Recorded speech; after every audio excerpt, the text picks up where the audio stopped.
Hello friends, welcome to passion for stocks.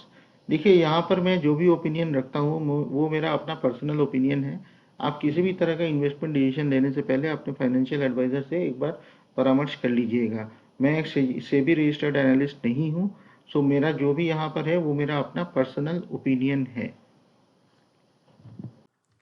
तो चलिए देखते हैं कि निफ्टी ने आज कहाँ मूवमेंट किया है। देखिए, आज एक हल्का सा गैप अप ओपनिंग हुआ था।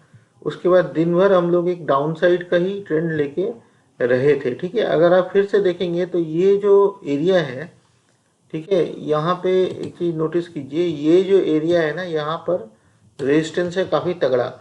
ठीक है, ये पहली बार भी यहाँ पर रेजिस्टेंस लिया था, तो एक बार में कभी भी ये क्रॉस नहीं करेगा। ठीक है, यहाँ पर पहला, दूसरा और ये तीसरी बार इस रेजिस्टेंस को यहाँ पे निफ्टी टेस्ट कर रहा है। अभी एक चीज़ लेकिन आप नोटिस करेंगे, देखिए पैटर्न कैसे रिपीट होता है। यहाँ पर देखिए सेम है, यहाँ पे क्लाउड था पूरा, जो मैंने बोला था कि ये टेक्निकली ऐसा लग रहा है कि ब्रेक कर देगा। ठीक है, ये ब्रेक किया है और फिर वापस यहीं पे सेम चीज़ है। यहाँ पे भी एक क्लाउड टाइप का हो रहा है, यहाँ पे कंसोलिडेशन चल रहा है। तो अगर इसी तरीके से कुछ दिन तक चलता रहा और यहाँ पे हम लोग बार बार इस रेजिस्टेंस को टेस्ट करते रहे, तो मे बी इसको हम लोग ब्रेक करेंगे और नेक्स्ट हम लोग 18,300 की तरफ चलेंगे। लेकिन एक चीज़ तो फॉर श्योर है कि हम लोग अब बहुत तेज़ी से नहीं बढ़ने वाले आगे। ये बहुत श्योर है, क्योंकि अब क्या है कि हम लोग एकदम टॉप के आसपास आ चुके हैं हम लोग। ठीक है, तो बहुत ज़्यादा जल्दी हम लोग अगर ये सोचे कि नहीं एकदम ब्रेक करके एक दिन में ऐसे निकल जाएंगे, वो पॉसिबिलिटी पॉसिबिलिटी कम है इसका। ठीक है, 90% चांसेस है कि हम लोग यहाँ पर अभी फ़िलहाल 2-3 ट्रेडिंग सेशन तो एटलीस्ट हम लोग यहाँ पे कंसोलिडेट करेंगे। ये बहुत अच्छा टाइम है ऑप्शन सेलर्स के लिए। अगर कोई 18,100 का कॉल अगर सेल करता है तो और कुछ दिन कैरी करता है तो नेक्स्ट एक्सपायरी तक बहुत अच्छा ट्रेड ये बन सकता है। तो एक यहाँ पर मैं सजेस्ट कर सकता हूँ कि 18,100 का कॉल सेल करके और 18,000 का आप मतलब कॉल बाई कर सकते हैं, या 17,700 का कॉल बाई कर सकते हैं हेजिंग के लिए, करके इसको कैरी ओवर कर सकते हैं।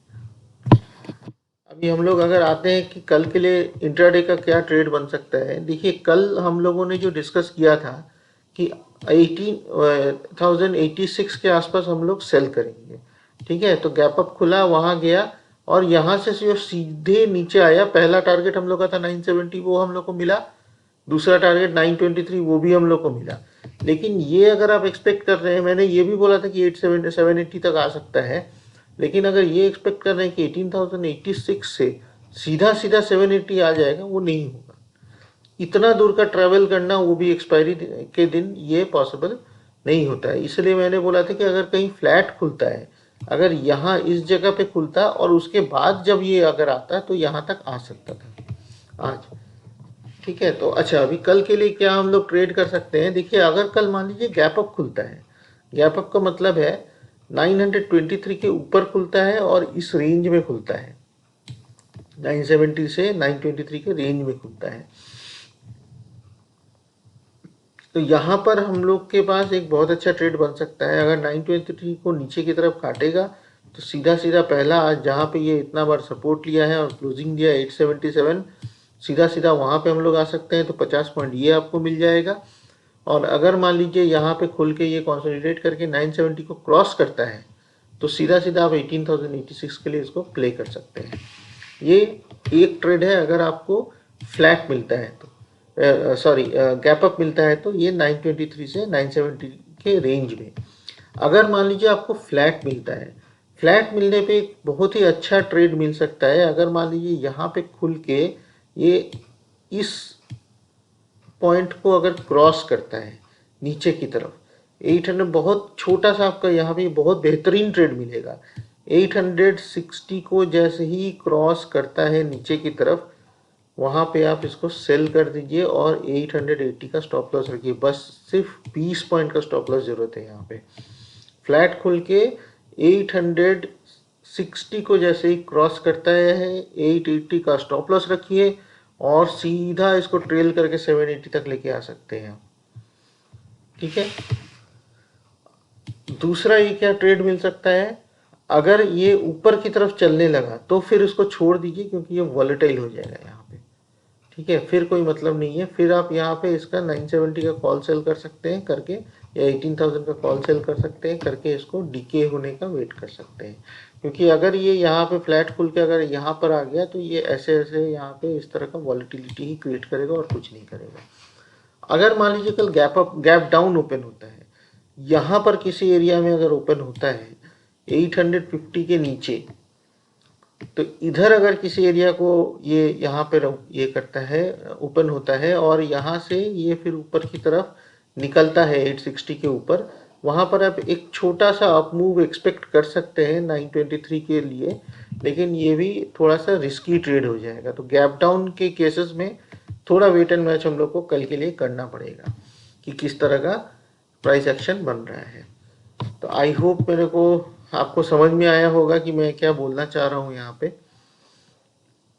अभी हम लोग एक स्टॉक देख लेते हैं। देखिए ये मेरा बहुत फेवरेट स्टॉक है। ठीक है, ये एक टायर स्टॉक है। मैं बालकृष्णा इंडस्ट्रीज के बारे में बात कर रहा हूँ। इसका अगर आप देखेंगे, इसका रिटर्न बहुत फेबुलस रिटर्न है। इसका आरओई आरओसी काफ़ी अच्छा है। इसका अगर आप पी रेशियो देखेंगे तो अभी काफ़ी सस्ते में मिल रहा है ये। ठीक है, अगर यहाँ देखिए कितना सस्ता है ये। ठीक है, एमआरएफ से भी सस्ता है, एमआरएफ से, जबकि ये ऑलमोस्ट 2 टाइम्स का मार्केट कैप है इसका। ठीक है, डबल डबल है इसका ऑलमोस्ट मार्केट कैप एमआरएफ से। और एक large mid cap to large cap के कैटेगरी में आप इसको बोल सकते हैं, ये कंपनी आती है। एमआरएफ का इससे एमआरएफ से आधा है। अपोलो टायर्स से कम है। अपोलो टायर्स इसके कंपैरिजन में बहुत ही छोटा है, उससे कम है। सीएट से तो काफ़ी ही कम है। ठीक है, इसका प्राइस टू बुक रेशियो लेकिन थोड़ा सा अधिक है। तो ऐसे प्राइस टू अर्निंग रेशियो के हिसाब से ये सस्ता मिल रहा है। अगर आप इसका प्रोमोटर होल्डिंग देखेंगे तो कांस्टेंट है। इसका म्यूचुअल फंड ने हल्का फुल्का बिकवाली करके अभी स्टेबल हो गया है। एफआईआई थोड़ा सा ही, इसमें इतना बिकवाली के बाद भी हल्का फुल्का ही इसका डाउन साइड है आया है। मतलब 15.42 था ऑन द टॉप और 14.3 है, मतलब 1% से कम इसका बिकवाली हुआ है एफआईआई की तरफ से, और 16.24 पब्लिक का है। बहुत स्ट्रॉन्ग हैंड्स में है ये। ऑलमोस्ट इसमें से भी 10% पब्लिक का जो है ये एक बड़े रिटेलर्स ने पकड़ के रखा है यहाँ पे। तो हम लोग के पास, जो हम लोग जैसे खुदरा रिटेलर्स हैं, उन लोग के पास खाली 6% का होल्डिंग है। तो इसका मतलब है कि 94% होल्डिंग बहुत स्ट्रॉन्ग हैंड्स में बालकृष्णा का है।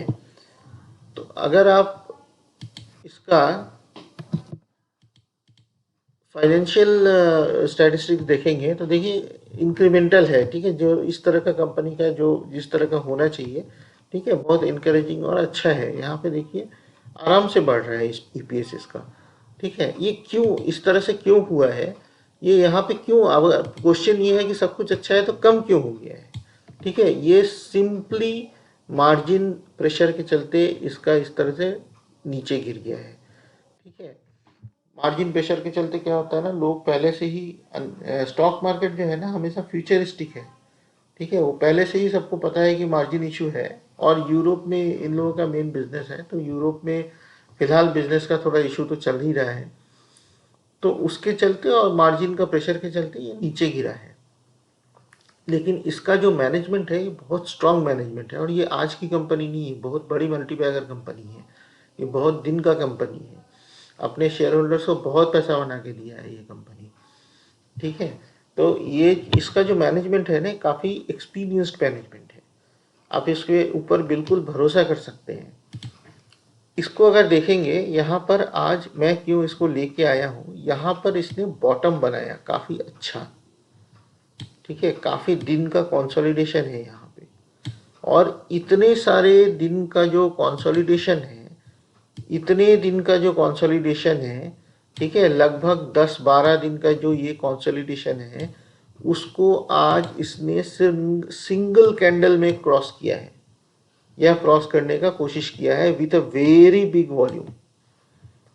तो इसका मतलब है कि इसमें अभी बायर्स आ रहे हैं या आ चुके हैं, और इसको और ये ऊपर लेके जाएंगे। तो यहाँ पर अगर किसी को स्विंग लेना है तो वो भी ले सकता है। 2035 के ऊपर खरीद के हम लोग रख सकते हैं, और 1980 का हम लोग स्टॉप लॉस लगा सकते हैं। और इसको ट्रेल कर सकते हैं 2092, फिर 2211, ठीक है, फिर 2238, 2300, इस तरह करके आप इसको ट्रेल करके लेके जा सकते हैं अगर किसी को यहाँ पे।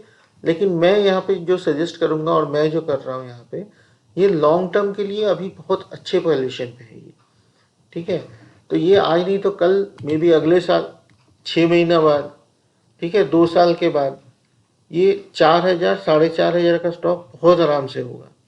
तो 1 साल या 2 साल में अगर आपका कोई पैसा डबल हो रहा है तो मेरे को लगता है कि वो बहुत अच्छा वैल्यू प्रोपोजिशन है।